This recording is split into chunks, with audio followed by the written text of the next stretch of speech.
Il y aurait ici de quoi remplir les rayons entiers d'un magasin de matériel électrique. Ce sont des appareils usagés qui ont été jetés. Les villes en produisent des montagnes. «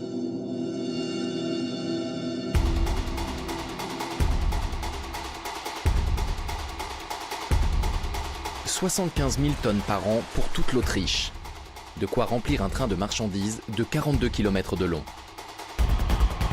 C'est l'équivalent de ce que produisent des métropoles comme Londres ou Paris chaque année. Dans cette entreprise de recyclage, ces déchets spéciaux trouvent une seconde vie. Aujourd'hui, où que l'on regarde, on voit des déchets électroniques qui s'empilent. Mais ça n'a pas toujours été le cas. Il y a 10 ou 15 ans, les déchets accumulés ici étaient tout autres. Pour 50 à 60%, il s'agissait de déchets automobiles, pour seulement 10 à 15% de déchets électroniques. Ces dernières années, les proportions se sont inversées. Les déchets électroniques ont augmenté de manière considérable. Aujourd'hui, environ 50% de nos matières entrantes sont électroniques, petits ou grands appareils. Contrairement aux apparences, ces appareils mis au rebut ont encore de la valeur, et même beaucoup. Cette montagne que vous voyez là vaut 30 000 € à elle seule. C'est ce qui se trouve à l'intérieur de ces déchets qui les rendent si précieux. Ils cachent des métaux nobles. Mais comment ceux-ci sont-ils extraits? Les appareils usagés atterrissent dans le Smasher, un gigantesque tambour rotatif breveté par l'entreprise. Tout est secoué, retourné et désassemblé. Les composants contenant les matières premières de valeur ne doivent pas être endommagés. C'est là qu'entre en jeu une technologie spéciale. Ici, le bon grain est séparé de l'ivraie. Tout ce qui contient des substances nocives est écarté.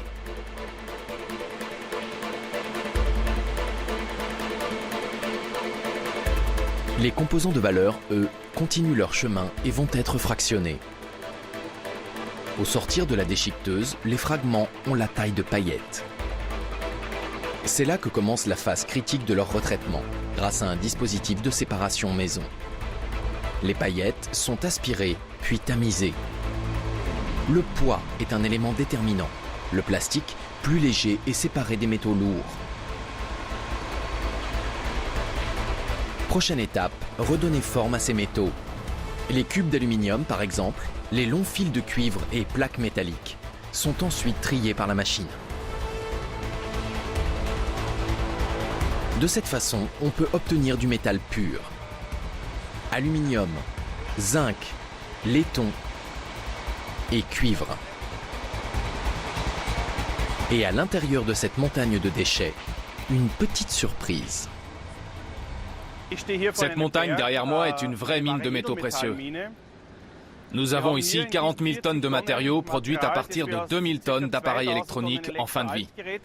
Et la valeur de ces matériaux est énorme. Elle se chiffre à environ 430 000 €. Cette montagne contient notamment pas moins de 30 tonnes de cuivre, 120 kg d'argent et 4 kg d'or. Ce n'est pas vraiment l'image qu'on se fait d'une mine d'or. Pourtant, on peut extraire autant d'or de 41 téléphones portables que d'1 tonne d'airain. Ce sont des fils de taille minuscule, mais en nombre important. L'an dernier, plus d'1,3 milliard de téléphones mobiles ont été vendus dans le monde, avec au total pour plus d'1 milliard de dollars d'or à l'intérieur.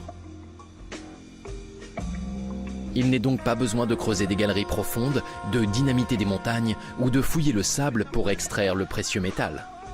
Aujourd'hui, de nouvelles technologies de recyclage sont employées et elles consomment jusqu'à 95% d'énergie en moins que l'exploitation minière. Malheureusement, ces progrès s'accompagnent d'effets pervers. Chaque année, un quart des déchets électroniques disparaît illégalement à l'étranger. Les vieux téléphones mobiles notamment sont très prisés. Là-bas, les matières précieuses sont extraites dans des conditions triviales et les résidus entreposés dans des décharges sauvages. Les conséquences sont néfastes, tant sur le plan sanitaire qu'environnemental. Par ailleurs, ce sont des matières premières chères qui nous échappent. On parle d'un manque à gagner de 5 milliards d'euros par an pour le pays. De nouvelles lois et de contrôles plus stricts sont nécessaires pour que ces marchandises précieuses ne quittent pas le sol national à l'avenir. Elles comptent parmi les matières premières les plus convoitées au monde. Ce sont les terres rares. Mais leur nom est trompeur, car il ne s'agit pas de terre, mais bien de métaux malléables. Et elles ne sont pas non plus rares, mais mieux dissimulées. Leur exploitation minière est difficile. Dans l'industrie, 17 de ces éléments chimiques sont devenus incontournables. On leur prête des propriétés exceptionnelles. Ils portent souvent des noms exotiques, niobium, yttrium, lucécium ou encore europium. 4 autres éléments de terres rares ont été découverts par cet inventeur. Karl Freiherr-Auer von Welsbach, un chimiste et industriel autrichien. Il y a 100 ans, il a révolutionné notre éclairage artificiel en découvrant 2 terres rares. Son invention, le manchon à incandescence, une lampe qui éclairait mieux, moins gourmande en énergie et bon marché. Il a ainsi permis aux foyers modestes d'accéder eux aussi à la lumière. Et il ne s'est pas arrêté là. Les terres rares sont aussi ce qui permet à des milliards de briquets de produire une flamme. Aujourd'hui encore, les pierres à briquets sont constituées à 80% de ces métaux rares. En 1898, Karl Auer von Welsbach a fondé l'entreprise autrichienne Treibacher. Elle est aujourd'hui encore un acteur important sur le marché mondial des terres rares. Treibacher est sans aucun doute l'un des plus gros importateurs de terres rares en Europe. Nous achetons des produits intermédiaires que nous transformons ensuite en produits finis, en poudre avec des propriétés chimiques, physiques et fonctionnelles très particulières. Les terres rares ont des applications multiples dans notre mode de vie moderne. Aujourd'hui, on ne pourrait plus se passer d'elles. Pour tout ce qui est voitures électriques, par exemple, ou encore les éoliennes, on a besoin d'aimants qui sont contenus dans les terres rares. Autre exemple, aucune ampoule à économie d'énergie, aucun néon ne pourrait fonctionner sans le phosphore qu'elle renferme. On en trouve aussi dans l'automobile. Le catalyseur 3 voies, par exemple, contient des terres rares. Elles permettent également de transformer le pétrole en gazole par craquage, un procédé assez complexe. Les matières premières contenant des terres rares attendent ici d'être transformées et raffinées. Le matériau est d'abord fondu dans un four et soumis à des réactions chimiques. C'est le processus de transformation. C'est une nouvelle matière qui ressort du four, plus performante. En apparence, rien n'a changé, mais à l'intérieur, elle a acquis une puissance nouvelle.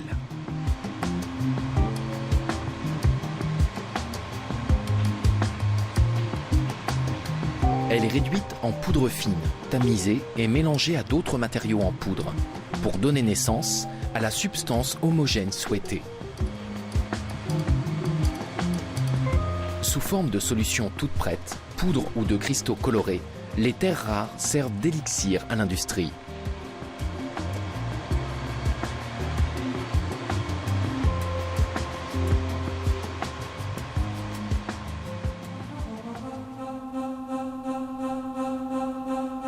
En Autriche aussi, il en existe dans la nature. Mais leur extraction ne présenterait pas d'avantage. Au contraire, elle causerait des dégâts sur l'environnement et le paysage. C'est pourquoi le groupe autrichien Plansee a préféré se spécialiser dans la transformation des terres rares en métaux de haute technologie. Une transformation qui tient de l'art.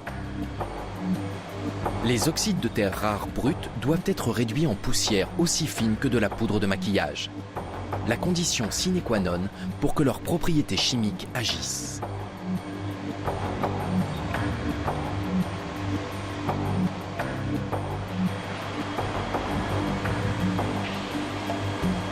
Ici, une grosse quantité de poudre métallique n'attend plus que d'être intégrée à un alliage. La cuve pèse près de 2 tonnes.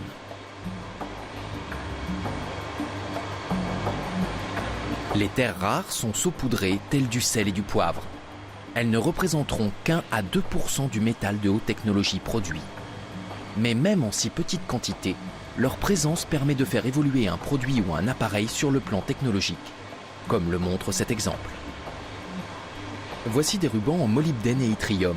Ils sont utilisés comme conducteurs électriques dans les lampes en verre de quartz, des lampes employées notamment dans l'industrie automobile. La structure est stabilisée dans ce ruban de molybdène. Cet ingrédient supplémentaire ne change pas la solidité et la ductilité du ruban. En même temps, les oxydes de terres rares présentent une très bonne liaison chimique avec le verre de quartz.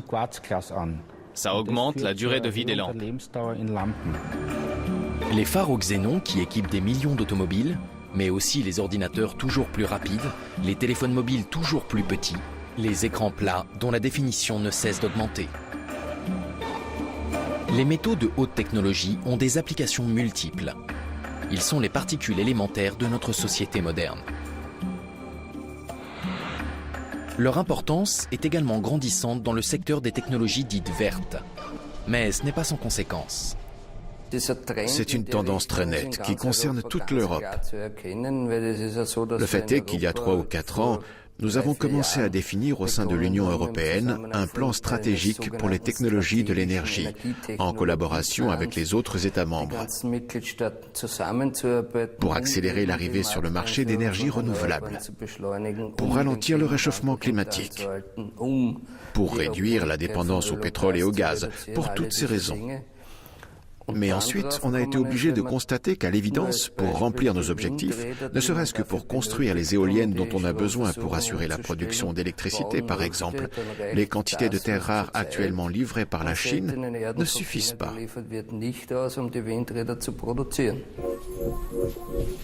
Les éoliennes sont très avides de terres rares. Derrière chaque moteur d'éolienne se cache un aimant en néodyme de 2 tonnes qui dope leur puissance. Les installations photovoltaïques sont tributaires de métaux stratégiques rares tels le germanium, le gallium et l'indium. Les voitures électriques et hybrides contiennent 20 à 40 kg de ces matières rares. Leur effet, les batteries, aimants et moteurs sont nettement plus performants et plus légers. Si l'on en croit les statistiques, environ 135 000 tonnes de terres rares sont consommées chaque année dans les pays industrialisés. À l'heure actuelle, la Chine en est le premier fournisseur mondial. Que se passera-t-il quand ces matières premières si utiles se raréfieront? Les choses ne se présentent pas sous les meilleurs auspices. La Chine vient de stopper brutalement ses exportations de terres rares pour des raisons politiques et économiques. Les pays occidentaux ont ainsi été forcés de constater qu'ils étaient en train de remplacer leur dépendance aux énergies fossiles par une dépendance aux terres rares. Effectivement, c'est assez compliqué en ce moment, dans la mesure où l'approvisionnement en terres rares se fait à 95% via la Chine. On dépend énormément d'elle.